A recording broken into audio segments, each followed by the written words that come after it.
So after we have the aging schedule determined and we've got this 2,228 as the amount we don't expect to collect, then we have to do the journal entry to get our allowance for doubtful accounts to be this balance. The easiest way to do this is to look at an example. You've done the aging, and then in this example, the unadjusted trial balance shows the ADA with a credit balance of 528. That's the unadjusted balance. Then you've done this aging schedule from up here, and we have to get that balance to this. Alright, so what you need is an adjusting entry for 1700 then to get this 528 balance to this 2228 number. Now the answer is 1700 because this is a 528 credit balance. And the allowance account is always going to be a credit balance, is always going to be adjusted to a credit balance because it's a contra asset. It offsets a debit balance of accounts receivable. So once we have our 1700 then we can do our debit and credit like we learned earlier. Debit the bad debt expense, credit the allowance account. Alright, and you end up with your allowance for bad debts, allowance for doubtful accounts balance of 2228.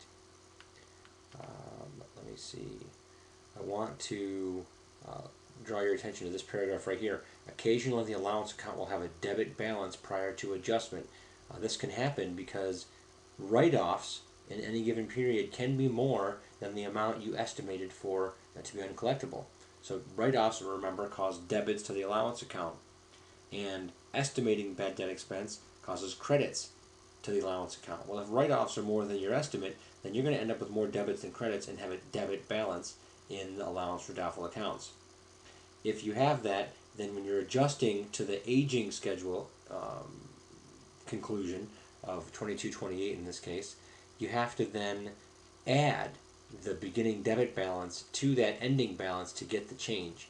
So just to be clear about this, if there had been a $500 debit balance in the allowance account, the adjusting entry would have been for 2728, okay, because it would have been a $500 debit and you would have had to get it all the way to a 2228 credit. So kind of think of it on a number line with 500 being on one side of 0 and 2228 being on the other side of 0. You have to get all the way from 500 debit to 2228 credit, so you have to add those numbers together to get that difference.